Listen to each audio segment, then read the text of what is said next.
in response to remarks made by the U.S. Secretary of Defense Pete Hegseth as he spoke here at the Shangri-La Dialogue, a regional security forum held every year in Singapore. On Saturday, Hegseth addressed an audience of ministers, diplomats and other officials from the Asia-Pacific. He warned that China poses a threat to the region and urged vigilance. In response, China's foreign ministry says Hegseth adopts a Cold War mentality and that it is the US that is undermining peace and stability in the region.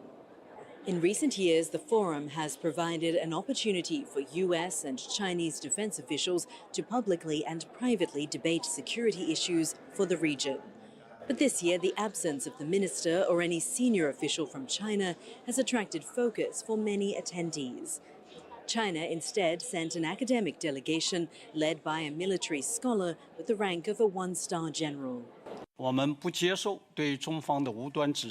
do not accept groundless accusations against China. Some of the claims are completely fabricated, some distort facts, and some are cases of a thief crying, "Stop thief." The Philippines Secretary of Defense Gilberto Teodoro also addressed the forum, speaking about regional security matters, including the tension between the Philippines and China over maritime claims and the impact of US-China rivalry on the region. And the strategic competition between China and the United States increasingly defines our regional, global security environment.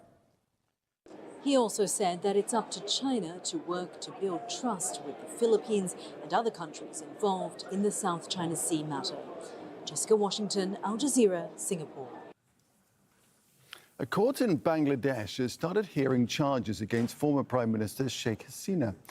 Prosecutors at the International Crimes Tribunal in Dhaka accused Hasina of systemic attacks on protesters against her government. According to the UN, nearly 1,400 people were killed between July and August last year when Hasina's government launched a crackdown on protesters. Hasina, who's been in exile in neighbouring India since August last year, has rejected the charges as politically motivated.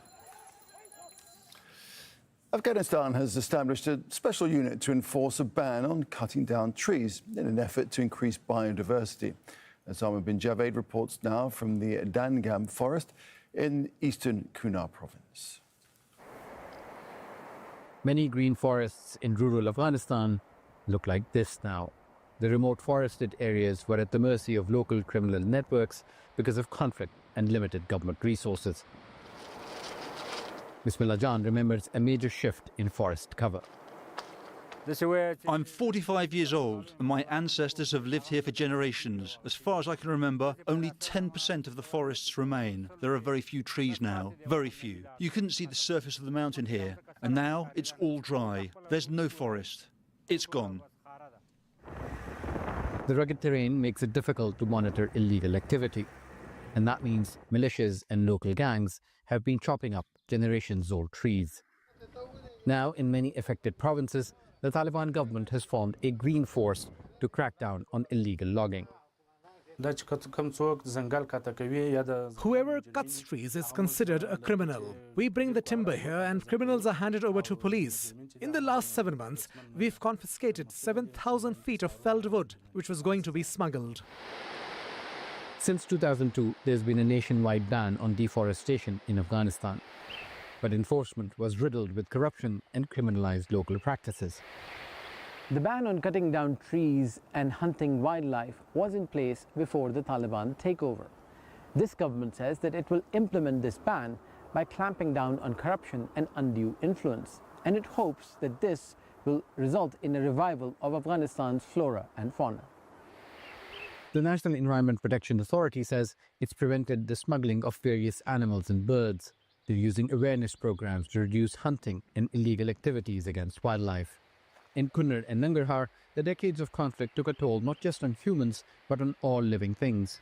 Officials say a safe environment where trees aren't being chopped and bombs not being dropped means many species are now returning or regenerating in their natural habitats. The forest of Kunar was usually bombed by the Americans, so not only humans but animals migrated. Even the birds couldn't stay. We have formed volunteer councils in the mountains, and if someone is seen cutting trees, the council informs us. Then the Green Force goes and arrests those criminals, and the cut trees are confiscated. In conservation efforts, saplings are being planted in areas affected by years of devastation. The Taliban's integration of environmental issues into religious discourse is helping. Imams are being asked to preach about protecting the environment as a religious duty. But people still need to chop wood to cook and stay warm.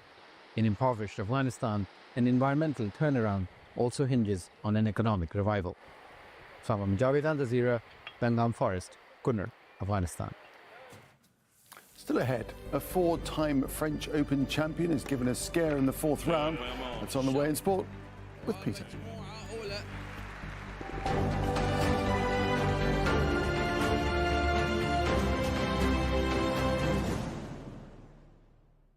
The Dominican Republic's announced plan to deport 10,000 Haitians a week has taken hold. This is not just a deportation policy. This is a campaign of racial terror.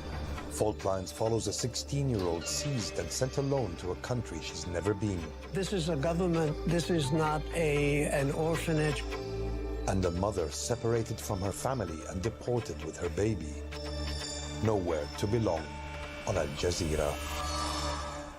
The latest news as it breaks. Empty shelters, complete depletion of all aid supplies, leaving families quite desperate and vulnerable to fend for themselves. With detailed coverage. Gaza seaport is running out of space, and soon enough, these waves are going to crash against those tents close to the water. From the heart of the story. The brutal attack came at midnight without any prior warning amid the ongoing Israeli military's intensification of attacks.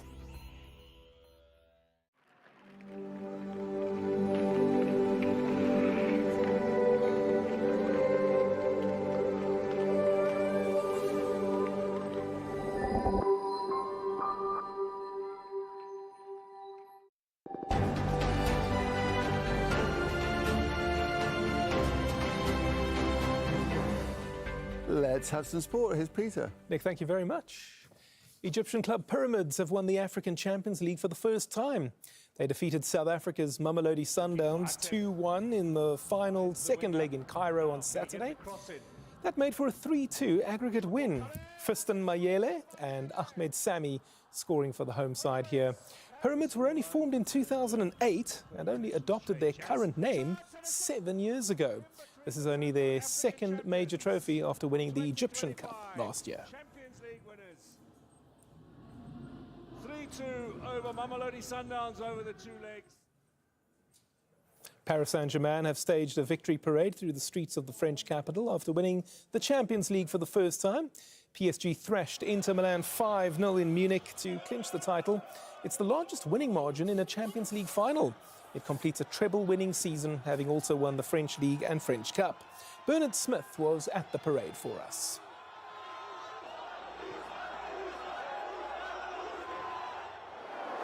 It's been a remarkable couple of years for Paris Saint-Germain. Yes, that transformation began back in 2011 when it was bought by the Qataris. An enormous amount of money was spent on superstar players, Beckham, Neymar, Ibrahimovic, Mbappe.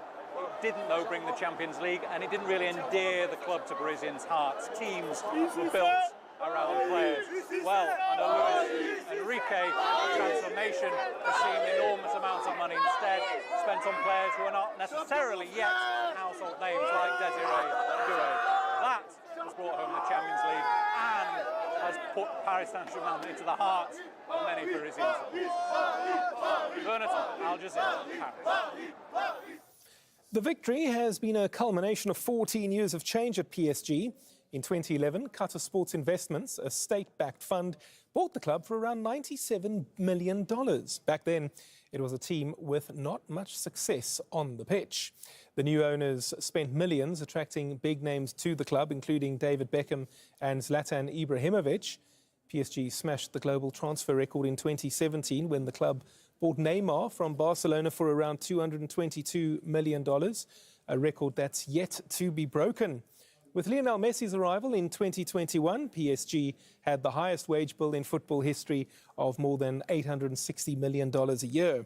The big money signings helped them become the dominant team in France, winning 11 of the past 13 league titles and 37 trophies since QSI's takeover. But it wasn't until after the departure of some of those stars that PSG's young players helped them win their first Champions League title and the $28 million first prize. Even before that, PSG had grown to become the third richest club in world football by revenue, behind Real Madrid and Manchester City only, with an estimated value of around $4.2 billion. Thomas Ross Griffin is an expert in sports culture and an author on the Qatari acquisition of PSG. Griffin says this victory is very significant. It really was the QSI investment that proved to be the catalyst for Paris Saint-Germain's transformation into a dominant force in French football. But prior to that, they were a team that was notorious, if you like. It had two rivaling sets of ultras, fans, extreme fans that were more intent on fighting each other than fighting fans on the opposing teams. And the QSI investment, it pretty much turned around Paris Saint-Germain as a team that was massively underperforming into one of Europe's elite. The Punjab Kings are on their way to a first IPL final in 11 years. On Saturday, they saw off the Mumbai Indians in Ahmedabad. Mumbai batting first, posted 203 for 6. Surya Kumar Yadav hitting 44 of 26 balls. In response, Kings captain Shreyas Iyer clubbed 87 not out off only 41 balls. That was enough to ensure victory by 5 wickets and a meeting on Tuesday with the Royal Challengers Bengaluru in the final. Two-time defending French Open champion Carlos Alcaraz has made his way into the Roland Garros quarterfinals. The Spaniard was up against American Ben Shelton. Alcaraz made to work for his victory by the 13th seed, 7-6, 6-3, 4-6 and then 6-4 to the 22-year-old. He faces another American in those quarters, Tommy Paul, on Tuesday. On the women's side, four-time French Open champion Iga Swiatek has made her way through to the quarterfinals of this year's tournament after a tough battle against Elena Rybakina. The Kazakhstani got off to a great start by winning the first set 6-1. Swiatek in danger of losing her first match at Roland Garros since 2021. But the Pole came back in fine fashion to eventually win. She would take the next two sets, 6-3 and 7-5, to set up a match against Elena Svitolina. And the winner of that match could come up against world number 1 Aryna Sabalenka. The Belarusian has been in scintillating form in 2025. She took care of business against Amanda Anisimova 7-5 and 6-3. Sabalenka takes on Qinwen Zheng in the quarterfinals. Oscar Piastri has opened up a 10-point lead at the top of the Formula One Drivers' Championship after winning the Spanish Grand Prix. The Australian led a McLaren 1-2 in Catalonia with teammate Lando Norris in second. This is Piastri's 5th win of the season so far. Ferrari's Charles Leclerc was third. The next race on the calendar is the Canadian Grand Prix in Montreal in 2 weeks. The Indiana Pacers will play the Oklahoma City Thunder in this season's NBA Finals. The Pacers clinched the Eastern Conference Series 4-2 over the New York Knicks, winning Game 6 125-108. Pascal Siakam led the scorers with 31 points. The Pacers making it into the NBA Finals for the first time in 25 years and just the second time in franchise history. Siakam was named the Eastern Conference Finals Most Valuable Player, beating Halliburton by a single vote. The three-time All-Star from Cameroon averaged a fraction shy of 25 points in the series. These Pacers head to the NBA Finals, which begin on Thursday in Oklahoma City. All right, that's all the sports news for tonight, Nick. Peter, excellent. Thanks for that. Thank you very much. That's it from me, Nick Clark, for this news hour. But I will be back in a couple of minutes and I'll have another full half hour of news then. Perhaps we'll see you. Bye for now.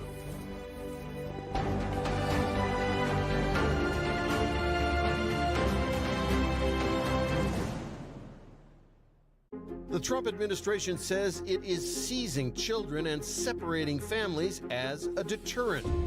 A Guatemalan child seized from his father and detained in the U.S. for 6 months finally returns as a shadow of himself. The family's debt from their failed attempt to emigrate, crippling. But could an unexpected call from the US change the course of their future? The Return, a witness documentary filmed over 6 years on Al Jazeera. June 1967, 6 days that redrew the map of the Middle East. Two dark-colored aircraft appeared from a distance. Just as we were focusing on them, they dropped bombs on the runway. Al Jazeera explores the events leading to the war and its consequences, which are still felt today. This miraculous victory of the Israeli army in that war was the greatest tragedy in the history of Israel. The war in June on Al Jazeera. We're facing a future that we don't understand, we can't predict fully. Everyone here is stressed. Nobody knows what will happen. I need to stay positive. I realized that I need to do more with my life. I was like, you know what? I don't like myself. I want to change who I am. I want to be trustworthy. I want to be responsible. People keep getting inspired through the stories of others. Bringing the communities to consciously agree to put the past behind and move forward. Because all what we need is being able to move forward. And that isn't just a matter of science, that's a matter of what do you think about your fellow human beings? Because that is a matter of democracy.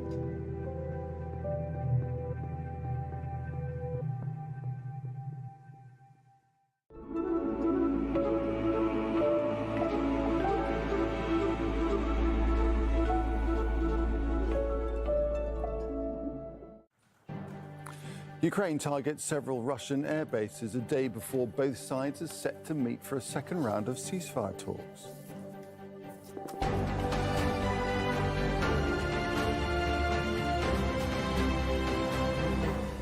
Hello, I'm Nick Clark. This is Al Jazeera live from Doha. Also coming up, Palestinians in Gaza come under attack while waiting for aid.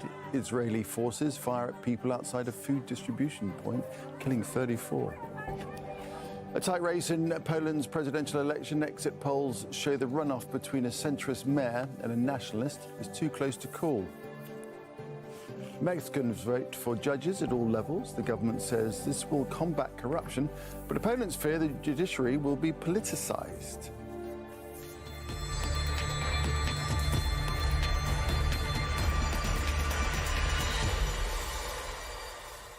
So attacks between Russia and Ukraine have increased in intensity just as they're about to talk peace. Both sides are expected to meet in Turkey on Monday to discuss a ceasefire in a war that's lasted nearly 3.5 years. In the latest attacks, Russia accuses Ukraine of drone strikes on air bases in the regions of Irkutsk and Murmansk. The Irkutsk base is more than 4,000 kilometers from Ukraine, while the one in Murmansk is 2,000 kilometers from the front line. The bases were hit just hours after 2 bridge collapses in the Russian regions near Ukraine. At least 7 people were killed and dozens injured when a passenger train derailed under one of the bridges in Bryansk. A Russian senator blames Kyiv for both incidents. We have correspondents across the significance of the attacks. In a moment, John Hendren is in Kyiv. But first, Dulce Jabari reports from Moscow. This is the first time that Russian military forces have seen a simultaneous large-scale attack on Russian territory being launched from inside Russia on military air bases. Of course, these are very strategic air bases that are home to Russia's long-range airplanes that have been carrying out strikes across Ukraine. The Russian Defense Ministry saying that there have been no injuries reported, no casualties, either military or civilian, and a number of people, what they call terrorists, have already been detained for their role in this attack. There was also, prior to this attack that took place on Sunday overnight, 2 bridges collapsed, one in the Bryansk region and one in the Kursk region. The one in Bryansk collapsed as a passenger train was traveling beneath it. And during this incident, there was at least 7 people that were killed and 80 other people injured. Half of them have been hospitalized here in Moscow. They were transported here early on Sunday morning. The incident in the Kursk region, there was a cargo train that was traveling on this bridge when there was an explosion and there were minor injuries reported. This all, of course, comes at a critical time in this conflict. The Russian negotiating team has landed in Istanbul, where they're due to sit down with the Ukrainians on Monday to discuss a possible ceasefire deal that would see an end to this conflict. But the general mood now here is that this latest, all these attacks that Ukraine has carried out is going to have to be met with a very harsh response from the Russian side. Dorsa Jabari, Al Jazeera, Moscow. You can hear the air raid warning here in Kyiv. That comes after an operation that marks one of the biggest days in the war in Ukraine. Operation Web was bold, dangerous, and long planned. According to President Volodymyr Zelensky, it was planned a year and a half ago. The SBU, the Ukrainian Security Services, confirms that they used trucks carrying drones to strike 4 different air bases as far as 4,000 kilometers inside of Russian territory. Those drones destroyed 40 planes and 1/3 of Russia's strategic aviation fleet. Those are the ones that carry cruise missiles, and that's important because those cruise missiles are what Russia uses often within a sea of drones to strike cities like Kyiv and set off air raid warnings like that one. A mission like this was probably authorized by Volodymyr Zelensky himself.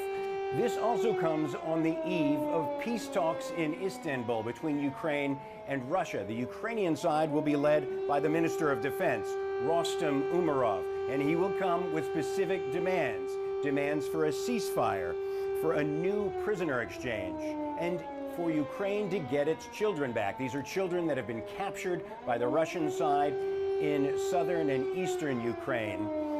And Reuters says, based on sources, there will be other conditions that include a meeting between Volodymyr Zelensky and Vladimir Putin, something Zelensky has long been seeking. Zelensky also offered a statement saying the operation carried out in Russia was brilliant and that it would end up in history books. John Hendren, Al Jazeera, Kyiv.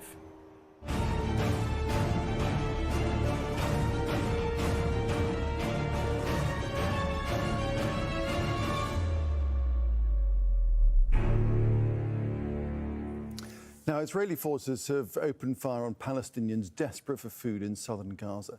At least 31 people have been killed in the attack near an aid distribution site in Rafah.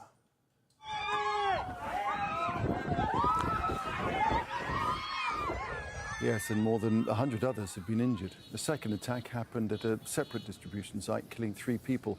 The aid is being managed by the Gaza Humanitarian Foundation, which is a controversial group backed by both Israel and the United States. Asa Beg has this report. The aftermath of an Israeli attack on desperate Palestinians who had gone to collect aid. The bodies of the dead were brought back to their families, not the promised food they set out for. He went to get what he needed to stay alive. He left home at 11 o'clock. Sleeping near the flag there. He went to get his food. They shot him. He was not carrying weapons or knives or anything. He went to get food for his children. He has 8 family members with him, and with his wife they are 10. This is unfair. What they are doing is unfair. These children have just found out their father was killed. Papa, where are you? Papa, why are you late? Says the man's son. One boy collapses amid the grief, heat, and hunger. The aid distribution was run by the widely criticized Gaza Humanitarian Foundation.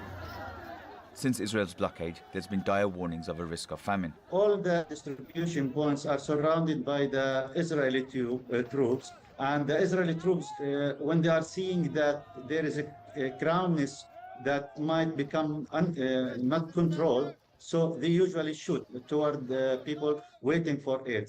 So today there is from the morning, it seemed that a lot of people were in the distribution aid points in Rafah. So, and the Israeli troops opened the fire toward them. As the reports reached now, 30 murders and more than 120 wounded. There were warnings about delivering aid this way. The US and Israel ignored experienced agencies like the United Nations and instead opted for an Israeli-backed organization. The result has been more death and sorrow. He went to get food for his children. He said, "I want to go," and he died. My sister's husband died. He left his 3 children behind and died. 3 little children. And once again, rather than gather to share a meal, Palestinians are gathering to pray for their dead. Asad Beg, Al Jazeera. Well, as we mentioned, more than 100 Palestinians were wounded. A Red Cross statement says its 60-bed field hospital in Rafah received an influx of 179 wounded, including women and children, early in the morning. Most of the wounded had gunshot or shrapnel wounds. 21 were pronounced dead on arrival. All were trying to reach an aid distribution site. The statements add that it's the highest number of weapons-related casualties the hospital has received in a single incident, and the scale of it far exceeded the hospital's operational capacity. Well, Qatar and Egypt have issued a joint statement saying they're intensifying efforts to try and solve points of contention in ceasefire talks. Hamas says it's ready for talks, and the group has called for changes to the latest version of a ceasefire plan, which has been backed by the United States and by Israel. Al Jazeera has obtained the response put forward by Hamas late on Saturday. The draft includes a 60-day ceasefire in Gaza. Under the deal, 10 Israeli captives would be released in 3 stages. The bodies of 18 deceased captives would also be returned. Hamas's proposal would secure the unconditional entry of aid into Gaza through the United Nations and its agencies.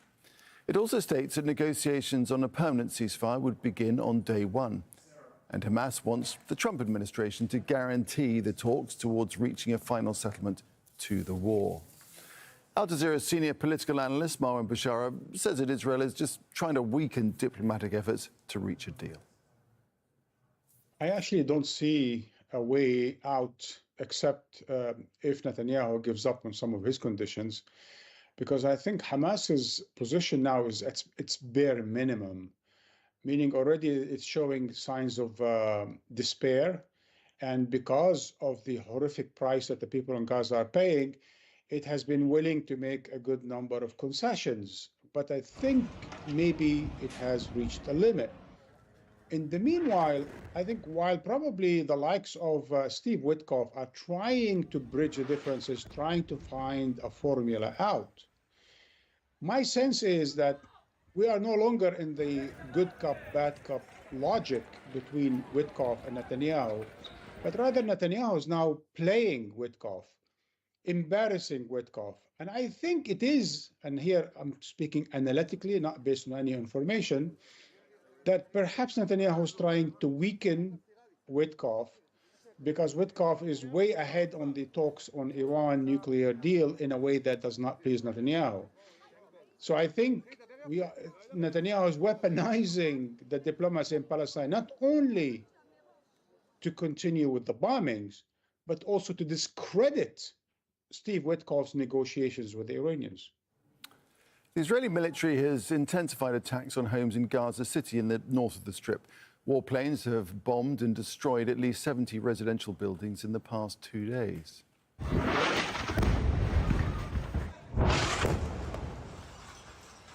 Yes, entire families have been killed in some of those strikes. Schools that were housing displaced Palestinians have also been attacked.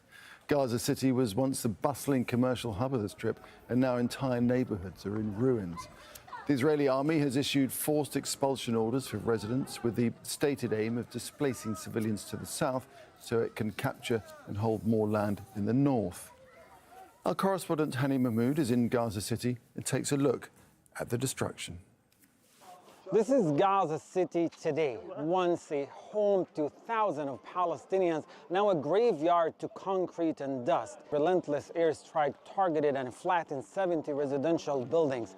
These were not military compounds. they were apartment blocks, they were homes. They housed hundreds of Palestinian families who are now sleeping in the streets, in temporary shelters, or not at all. This building behind me held over 40 people. One moment they were breaking bread together, and the next they are running for their lives or buried underneath the rubble of the bombed buildings. And the worst part, the bombings do not stop. The aftermath of these bombings and relentless attacks is just there are no safe shelters left. There are no safe zones and no escape. Every displacement, as we've seen over the past weeks, just pushing families further into desperation and deepening homelessness with the lack of sense of safety. What happened was that all of a sudden we saw people running. We asked what's going on. People said it's evacuation for the building behind. The building was bombed and caused all this damage, and we could not take any of our belongings. There was no Hamas in the area, just business owners and stores. Okay, so in just walking through the rubble, you easily realize this is not a humanitarian crisis. It's a dismantling of civilian life across the Gaza Strip. Every home that is destroyed, it's not just about the buildings that are being destroyed, it's the futures, the histories, as well as the dreams of people who once lived inside these homes. It's more than just a crisis. It's breaking a whole entire society. A combination of enforced starvation and relentless attacks, Gaza is being made unlivable, one home and one neighborhood at a time. And the world must not look away. Hani Mahmoud, Al Jazeera from Gaza City, Palestine. Still ahead here in Al Jazeera, the FBI is investigating an attack in the US state of Colorado. We'll have a live report. Plus, I'm Osama bin Jabed in the Dangam forest in eastern Afghanistan, and I'll tell you about efforts to revive the wildlife and save trees.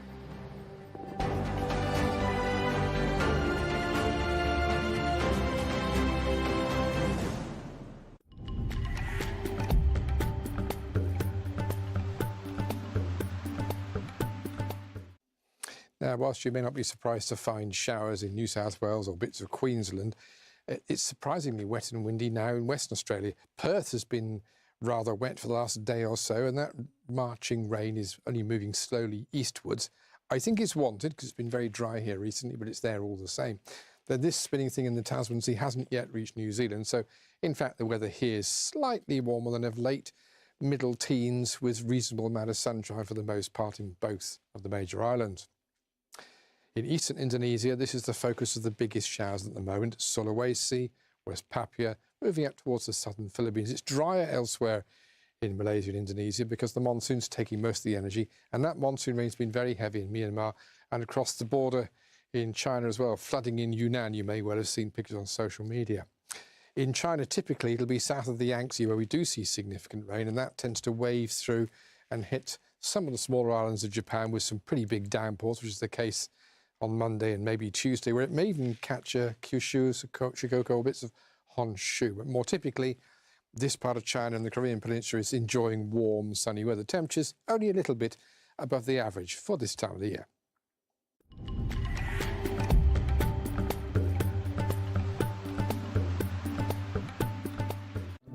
President Trump is chipping away at the checks and balances on his power, and he is sending tremors through the international order. Over time, nobody wants to deal with someone whose word can't be trusted because they won't be sure what the United States is going to do. Ken Roth speaks with political scientist Stephen Waltz. If crimes are being committed by members of the Trump administration, they have to be held accountable in ways that we have traditionally not done. Reframe on Al Jazeera.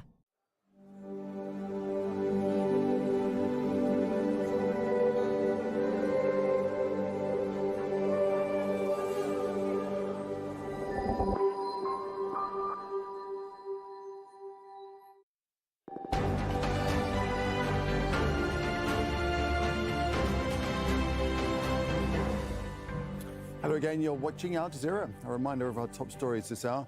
Ukraine and Russia have carried out intense attacks against each other. The strikes happened a day before they're due to meet for direct ceasefire talks in Turkey. Russia confirms Ukraine launched a drone attack on air bases in its regions of Irkutsk and Murmansk. Israeli forces have targeted groups of desperate Palestinians gathered near aid distribution sites to collect food. In Rafah, at least 31 people were killed in Sunday's attack and more than 100 others were wounded. The Israeli military has been targeting areas in the north and south of the Strip. It's attacked the tents of displaced Palestinians in southern Gaza. At least 4 people were killed in artillery shelling in Al-Mawasi near Khan Yunis. Now we have some breaking news to bring you from the US state of Colorado, where police are responding to an attack in the city of Boulder, which is northwest of Denver. It's understood a number of people have been injured in the attack at Boulder's Pearl Street Mall. Alan Fisher joins us now from Washington, D.C. Alan, what else are we hearing about this? This is still a situation that's developing, and clearly the police are trying to get on top of exactly what has happened. They received reports in the last couple of hours of people being set on fire while they were involved in a march in support of captives being held in Gaza. When they arrived, they found a number of people had injuries, some of them serious, some of them slight, but certainly it matched the idea of people having sustained burns. There are pictures circulating on social media of the person who allegedly carried out the attack. He was seen holding what appears to be 2 bottles of liquid, which eyewitnesses said were Molotov cocktails, essentially petrol bombs, which he hurled at those who were involved in the march. As I say, a number of people have been injured. Some of those injuries are serious. Local reports suggest that at least 2 people have been taken to a hospital by helicopter. So that is ongoing at the moment. Now, Kash Patel, who's the head of the FBI, says that his team are on the ground. They are investigating what he's described as an act of terror. That has been backed up by Jared Polis, who is the state governor. He says that this is a heinous act of terror. But the local police chief, Stephen Redfern, who of course is closest to the scene and has given a news conference just in the last 10 minutes, said they're not ready to call this a terror attack quite yet. I cannot confirm right now that this was targeted at a specific group of people. We understand that there's a lot of tensions right now and a lot of issues in the United States and everywhere. Once we have a clear motive, we will react accordingly. And if that motive was a group was targeted, we will absolutely step up and ensure that additional security, additional presence. We want people to feel safe no matter what they're here for. Now, eyewitnesses say that the man who was holding the 2 bottles of liquid, thought at this stage to be petrol bombs, was, in their words, not in his right mind and was seen arguing with people before he started this alleged attack. So just to clarify, this is all happening in the last couple of hours. The details coming out just in a news conference in the last 10 minutes. Police responded to reports of an attack in the central part of Boulder at a march for those who were expressing support for those being held captive in Gaza. The reports of people being set on fire. It appears that a number of petrol bombs were thrown at the crowd. They have arrested 1 man. He is currently in custody. There have been a number of injuries. According to the police chief, they range from the minor to the serious, and they're continuing their investigations, being aided by the Colorado State Police and also by the FBI. All right, Alan, thanks for that. That's Alan Fisher on that attack in the US state of Colorado. Thank you. Well, with Ukrainian and Russian officials heading to a second round of peace talks in Turkey on Monday, John Hendren has been speaking to people in Kyiv about what they're expecting to come out of the meeting. It's remarkable how ordinary a European war zone can feel. As nearly 1 million troops defend Ukraine, here in Kyiv, far from the front lines, life largely goes on. Families enjoy their leisure time, young girls fill their Instagram pages, but all across this country, families continue to sacrifice, wondering if diplomacy can ever end Russia's war against them, and for many, like Svetlana, joining the fight. I came back from United States to join military also. So you joined? Yeah. Why did you join? Because I have my family. I have my house in Dnipro, which is soon to be taken probably. So I want to be part of people who will defend my house. I don't know who I should hate more, Russia or our so-called Western partners. Why can't they face this evil? It's so simple. The whole world should pressure him. What are you waiting for?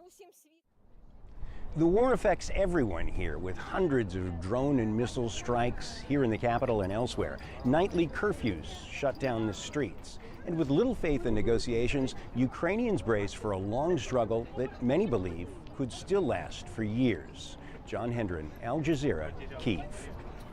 Exit polls in Poland's tightly contested presidential runoff election indicate that the result is too close to call at the moment. The election could have a major impact on the nation's future role in the European Union. The mayor of Warsaw, Rafał Trzaskowski, is up against the conservative historian Karol Nawrocki. Trzaskowski has promised to promote constructive ties with European partners. Nawrocki is a skeptic of EU integration. Both candidates support aid to Ukraine, but Nawrocki opposes NATO membership for Kyiv. Hashim Mahabara has more now from the Polish capital of Warsaw. We all knew it was going to be a tight race, and the exit polls indicate that Trzaskowski, the centrist candidate, is leading by a very slight margin, less than 1%, followed by the conservative candidate Karol Nawrocki. But for Trzaskowski, this is quite a significant moment. He seems to be confident that he has been elected president of Poland, and he said that he's going to build bridges with everybody and that he's going to be president for all the Poles. On the other side of the city, there was a gathering of supporters of the conservative candidate Nawrocki, who didn't concede defeat and said that the race is far from over. This came against the backdrop of an ever-growing divide between the conservatives, backed by the far right, who are Eurosceptics and who believe that Ukraine should never be part of the EU and NATO. On the other hand, you have the centrists, backed by the liberals, who believe that this could be their moment to build bridges with the European Union. We'll have to wait and see what happens when the Election Commission announces the final official results. But as far as the centrists, this is a new chapter, a new beginning for them, and they believe that this could be a rare opportunity for Prime Minister Donald Tusk to deliver on the promises he made in 2023, which is basically the need to introduce major reforms of the judiciary in particular and embrace European ideals and European values. Hashim Al-Barra, Al Jazeera, Warsaw. Polls are about to close in Mexico's first ever judicial elections. Voters are choosing their entire Supreme Court, as well as nearly 3,000 other judicial posts. No other country in the world has held judicial elections of this scale. While the government says it's necessary to root out corruption, critics say it is politicising what should be an impartial role. John Holman has this report now from Mexico City.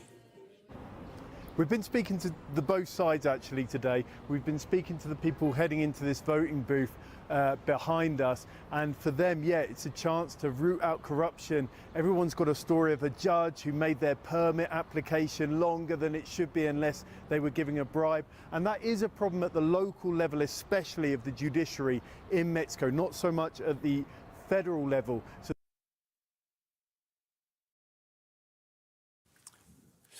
a court in Bangladesh has started hearing charges against former Prime Minister Sheikh Hasina. Prosecutors at the International Crimes Tribunal in Dhaka accuse Hasina of systemic attacks on protesters against her government.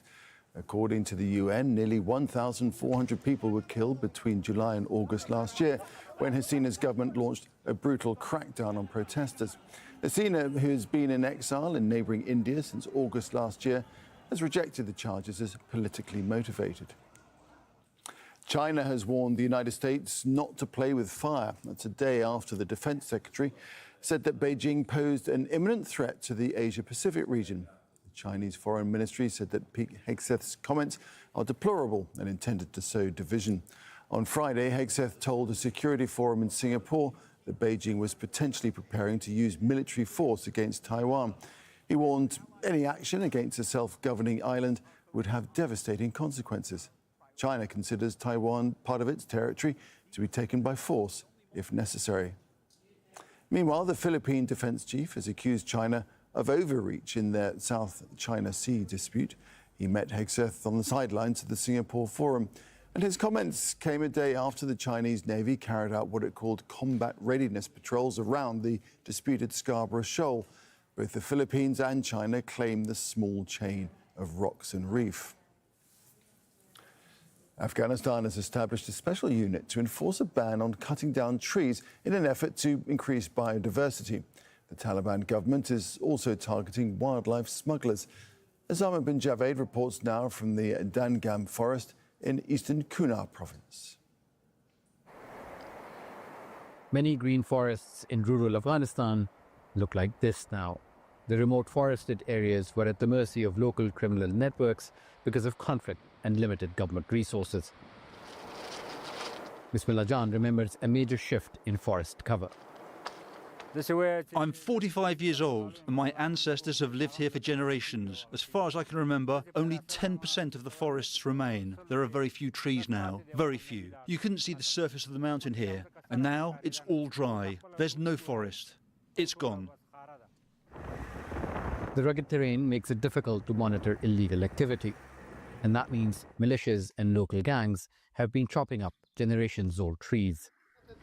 Now, in many affected provinces, the Taliban government has formed a green force to crack down on illegal logging. Whoever cuts trees is considered a criminal. We bring the timber here and criminals are handed over to police. In the last 7 months, we've confiscated 7,000 feet of felled wood, which was going to be smuggled. Since 2002, there's been a nationwide ban on deforestation in Afghanistan. But enforcement was riddled with corruption and criminalized local practices. The ban on cutting down trees and hunting wildlife was in place before the Taliban takeover. This government says that it will implement this ban by clamping down on corruption and undue influence, and it hopes that this will result in a revival of Afghanistan's flora and fauna. The National Environment Protection Authority says it's prevented the smuggling of various animals and birds. They're using awareness programs to reduce hunting and illegal activities against wildlife. In Kunar and Nangarhar, the decades of conflict took a toll not just on humans, but on all living things. Officials say a safe environment where trees aren't being chopped and bombs not being dropped means many species are now returning or regenerating in their natural habitats. The forest of Kunar was usually bombed by the Americans, so not only humans but animals migrated. Even the birds couldn't stay. We have formed volunteer councils in the mountains, and if someone is seen cutting trees, the council informs us. Then the Green Force goes and arrests those criminals, and the cut trees are confiscated. In conservation efforts, saplings are being planted in areas affected by years of devastation. The Taliban's integration of environmental issues into religious discourse is helping. Imams are being asked to preach about protecting the environment as a religious duty. But people still need to chop wood to cook and stay warm. In impoverished Afghanistan, an environmental turnaround also hinges on an economic revival. Osama Javed, Al Jazeera, Dangam Forest, Kunar, Afghanistan. The death toll continues to rise after severe flooding overtook parts of central Nigeria. Officials in one of the worst-hit towns say more than 200 people have been killed.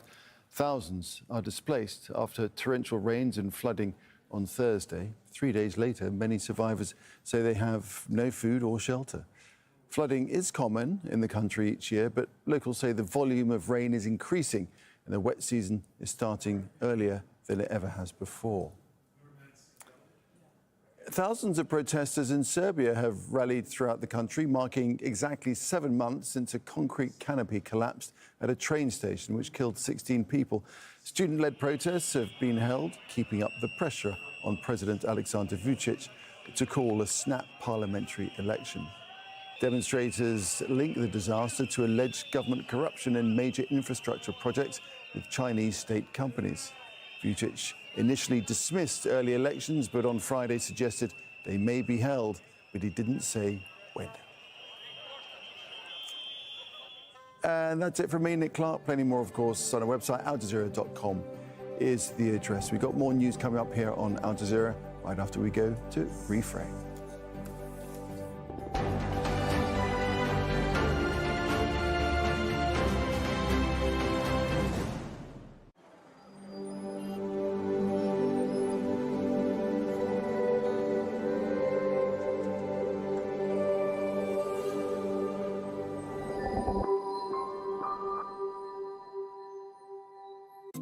If I had to identify one virtue Trump may have, is that he's not a warmonger. He's actually quite leery about getting involved in conflict.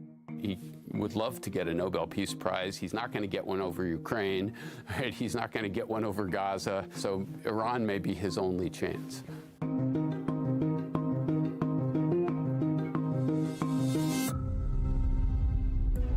President Trump is chipping away at the checks and balances on his power, and he is sending tremors through the international order. You're gambling with World War III. How should the world respond? I'm Ken Roth. For 3 decades, I led Human Rights Watch, advocating for civic freedoms, challenging autocrats, and pushing for international justice. On Reframe this week, I'm speaking with Stephen Walt, professor of international affairs at the Harvard Kennedy School and a sharp critic of how the United States has used its power globally. Okay, thank you very much. So this has been an eventful first few months of the Trump administration, a flurry of activity. To say the least. We're looking to you to help us understand, is there a rationale behind this? Is there some strategy guiding what he's doing? I'm not sure I'd say there's a strategy, but there is a worldview behind this. I mean, I think, first of all, this is the most radical presidency I think we've seen in all of American history. And it proceeds from a belief that the existing domestic arrangements in the United States and its international relationships are terrible, are fundamentally flawed, and are, in fact, endangering the country. Right? And what Trump has done is begun to implement a very radical program of, I think, trying to alter almost all of America's domestic institutions in certain fundamental ways, and also transform many of our international relationships. He started to try and do this in his first term, was largely thwarted, but he had 4 years to figure out what he'd done wrong the first time around, and now he feels, I think, vindicated by the re-election, and is basically proceeding to see exactly how much he can get away with. All right, so let's begin with domestic. Okay. What is he doing? I think the belief is that the United States has been controlled for many years by a liberal deep state that is infested with woke ideology of various kinds and has been led by a series of presidents who didn't check any of this as well. And these institutions have to be fundamentally uprooted.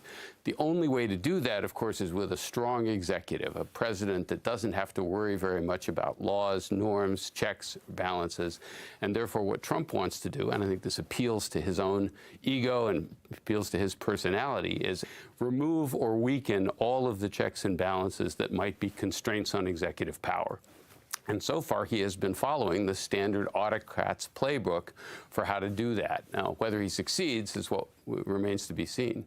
Now, the autocrat's playbook, basically, it's, attacking or neutralizing the Congress, which he's largely done, right. Threatening people with primary challenges, even the Republican Party, the judges, journalists, universities. Every independent source of power has to be gone after. So you have to go after universities because they are independent bastions of thought where people can write what they want, say what they want. People like you. Yeah, people like me. You go after the legal profession. You certainly want to politicize Congress. With very rare exceptions, no one in the Republican Party is willing to challenge him because, as you suggest, it threatens their political future if he decides to target them. The business community, of course, has been put on warning that if they are unfriendly to Trump in some way or another, they will not get favorable treatment. Every single independent source of a potential check on executive power has to be intimidated, if at all possible. Okay. Now, my sense for the first couple months, say, was that there was this deer-in-the-headlight quality to the American people. Right. And they were just shocked by this flurry of activity.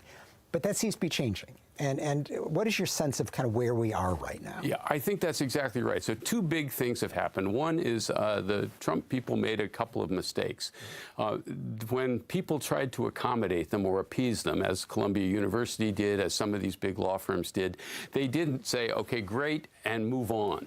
They went back and made more demands, which sent the signal to everybody else that if you tried to accommodate them, it wouldn't work. The bully is never satisfied. Bully is never satisfied. So the next victim knew that it wasn't a good idea to go along. Harvard, got where I work, got this letter from the government making a series of completely unreasonable demands, agreed to say no, and immediately began to attract support from other universities as well. The second thing, of course, is the flurry of economic moves they made immediately spooked the stock market, immediately spooked the business community, and spooked the bond market, which even Trump can't manipulate.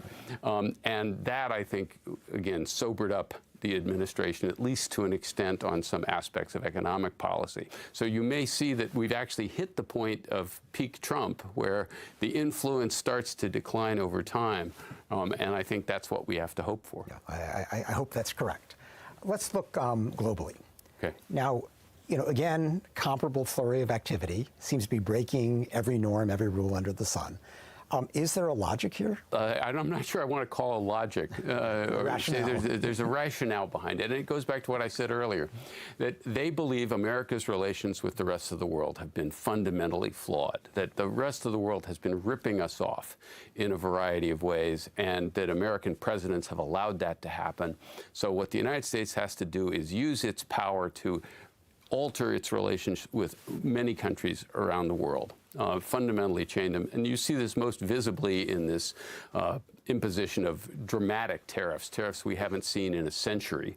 You've also seen overt hostility towards the European Union. And finally, you see this affection and respect and admiration he seems to have for autocratic leaders. He's much more comfortable with the Putins, Xi Jinpings, Mohammed bin Salmans, Erdogans, Orbans of the world. He wishes he could govern like them. He wishes he could govern like them. He respects them as strong men, and notice they're almost all men. And they last a long time. They last a long time. They're able to do what they want. And in his mind, the perfect world is a world where people like him get together with people like them and make deals. They don't have to worry about legislators. They don't have to worry about laws.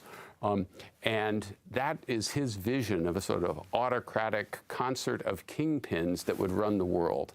So if you have these spheres of influence where coercion is what matters, is that a smart strategy for the United States? It's an incredibly short-sighted strategy for a variety of reasons. First of all, a world where you endorse that kind of revisionism means lots of other countries will start pushing to change the status quo, and that creates all sorts of unpredictable problems that the United States would then have to start worrying about.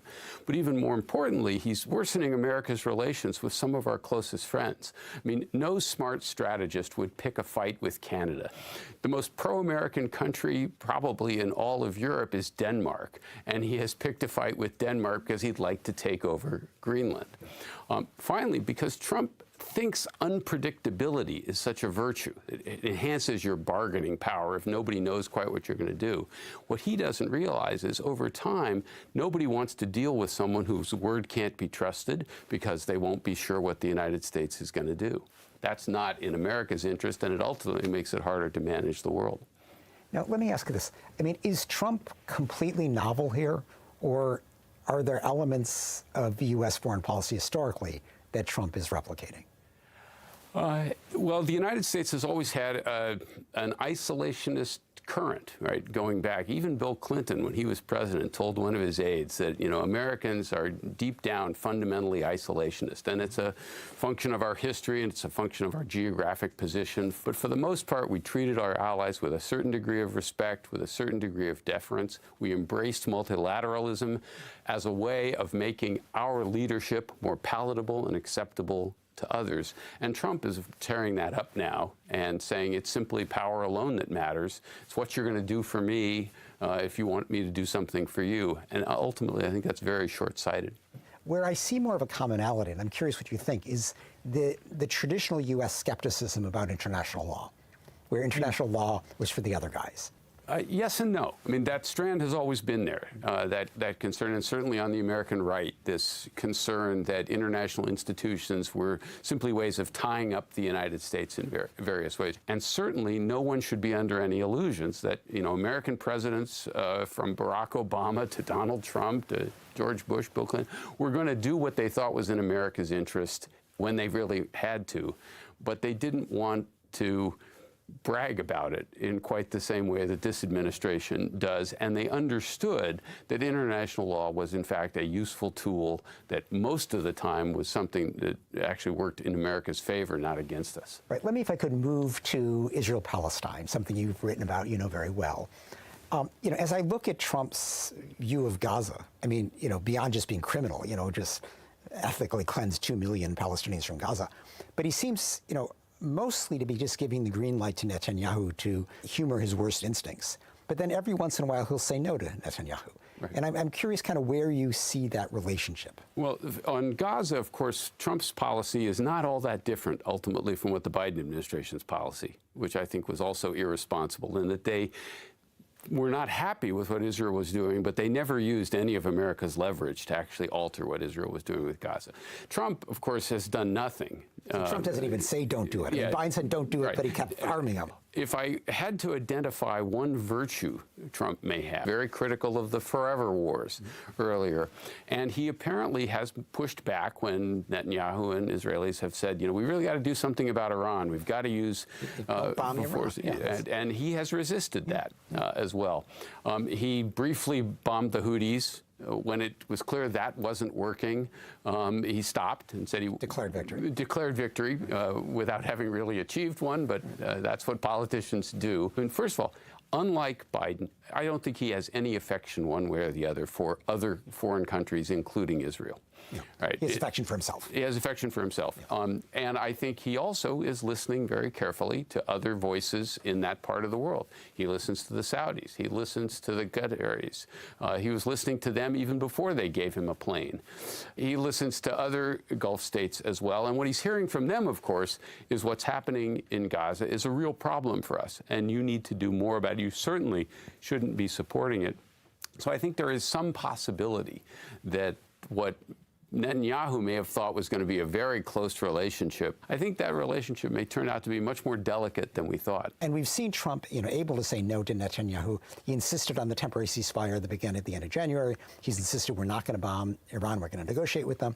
What I'm wondering is, given Trump's interest in the Nobel Peace Prize, given his, interest in kind of a big Middle East peace deal, is there any chance that Trump would arm twist Netanyahu into agreeing to a Palestinian state?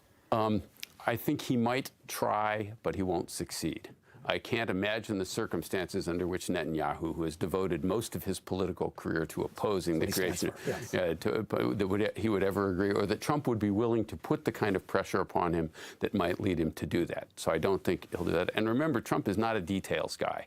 He likes to come up with big, lofty plans, announce them, and then when they don't work out, it's somebody else's fault. And the person he's made his envoy for that and also for Ukraine is a real estate guy who's not going to be able to pull that off as well. They are now trying, I think, making some Israelis nervous to negotiate a new nuclear package with Iran. Again, suggests he doesn't really want to get into a war with Iran. I think you're absolutely right. He would love to get a Nobel Peace Prize. He's not going to get one over Ukraine, right? He's not going to get one over Gaza. He's not going to get one over Greenland. So Iran may be his only chance. Okay. I think it's time to turn to the audience. Oh, great. We have some good questions here. I'd like to ask a question related to your 2007 book, The Israel Lobby. And given what we've seen over the last 18 months with America supporting Israel's genocide against Palestinians in Gaza, do you feel vindicated in your book? And if you were to rewrite it, update it now, what key themes would you take from American politics over the last 18 years to discuss this relationship with Israel now? I think we do feel vindicated in that much of what we argued has been shown to be true, and long before even what happened in Gaza. Barack Obama genuinely believed in trying to bring a two-state solution about, worked fairly hard at it, and basically got nowhere. And for the same reasons we identified in our book, it was thwarted by the political opposition of the Israel lobby in the United States more than anything else. And I believe that played a non-trivial role in how the Biden administration responded to Gaza as well. I don't think they were happy with what happened in either the Hamas attack, which they rightly condemned, or the Israeli response, which they criticized but refused to do anything. And I said at one point during the beginnings of the conflict that if you don't want somebody to do something, you don't provide them with the means to do it. So the Biden administration was criticizing what Israel was doing with the military equipment that we were sending them, and we continued to send them.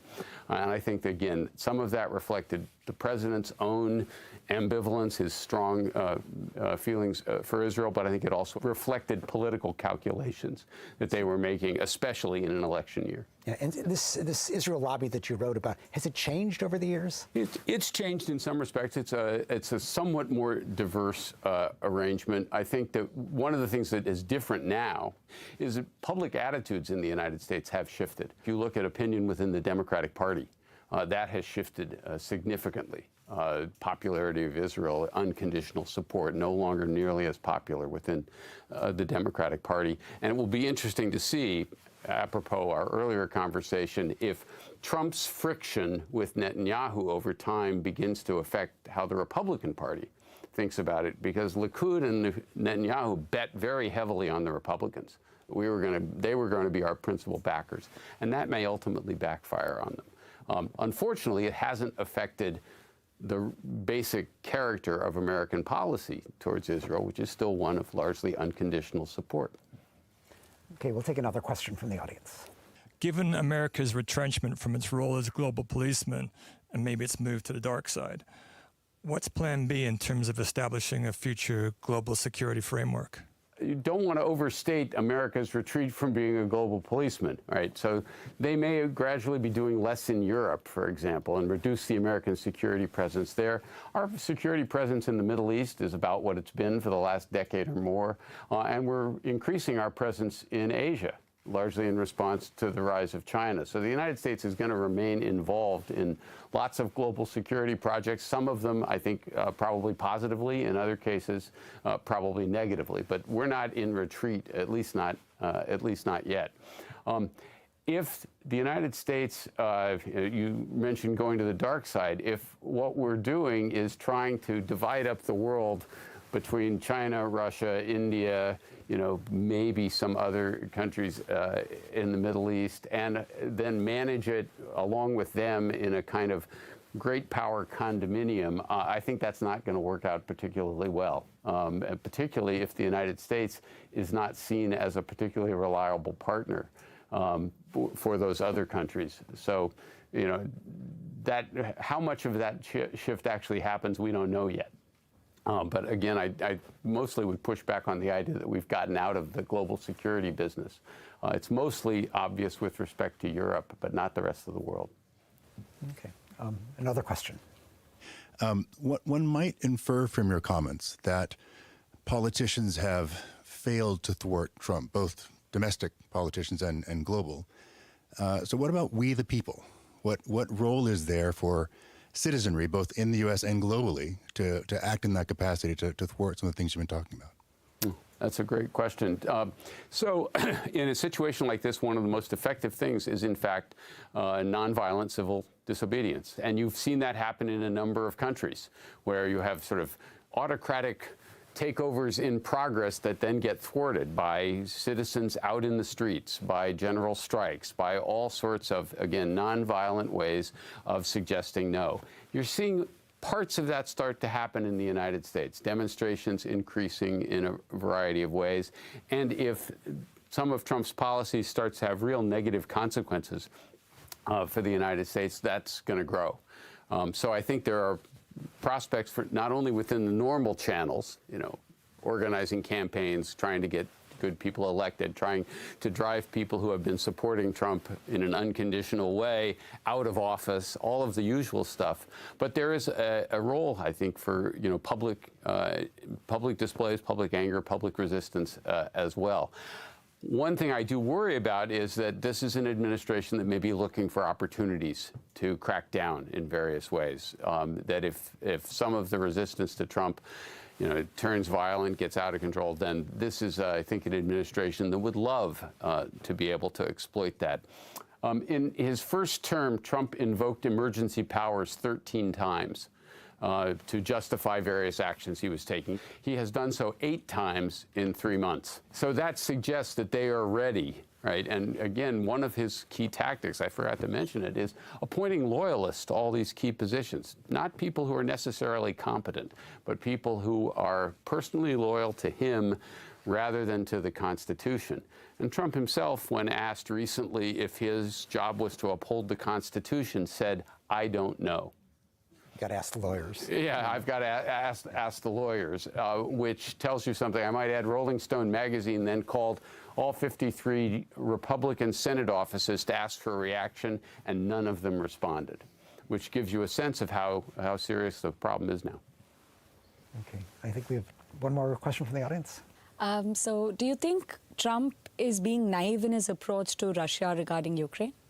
So he was certainly naive to say in the campaign that he could solve this in 24 hours. As Putin and others have discovered, it's much easier to start wars than it is to stop them.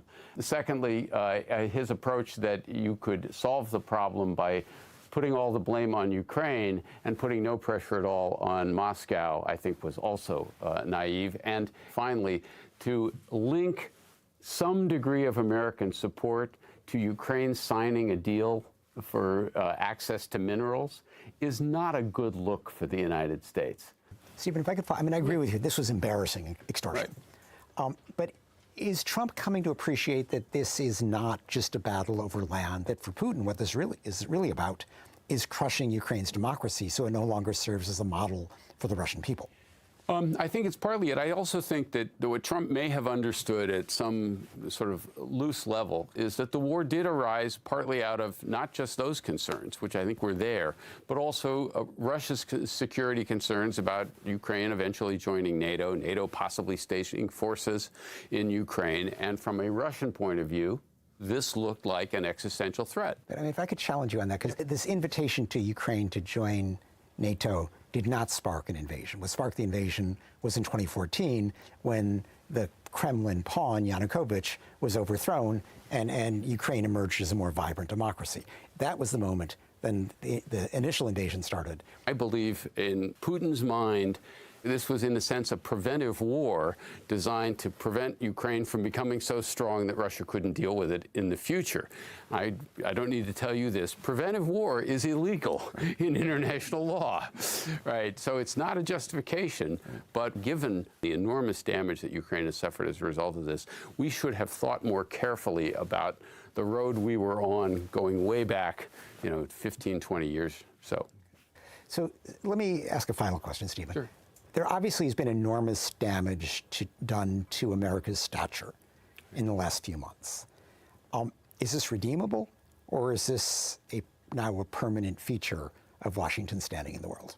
I hope it is not a permanent feature, and I worry that it is, in fact, going to have lasting effects. It's going to be much more difficult for the United States to restore its reputation after Trump 2 than Trump 1. Trump 1, the rest of the world could treat it as an aberration, silly mistake America make. They wouldn't repeat that again, right? Well, then we did. So I think several things have to happen. One is a future administration that wants to rebuild ties has to be willing to admit that we've made some mistakes here. And that's not something American presidents are very good at doing.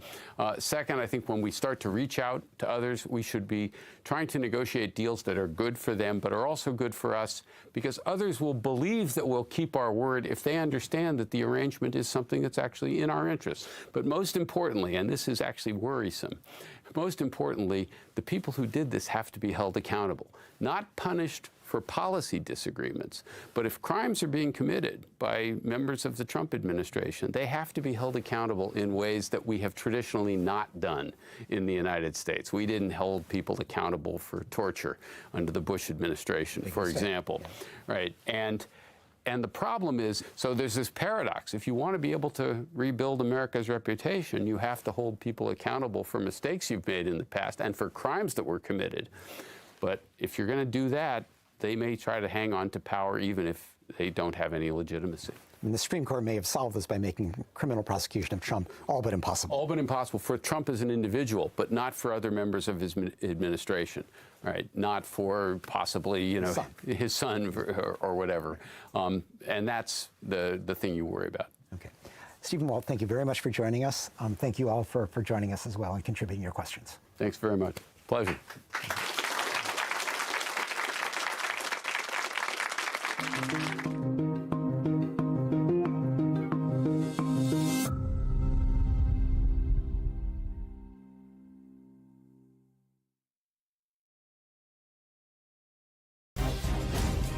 The world is shifting.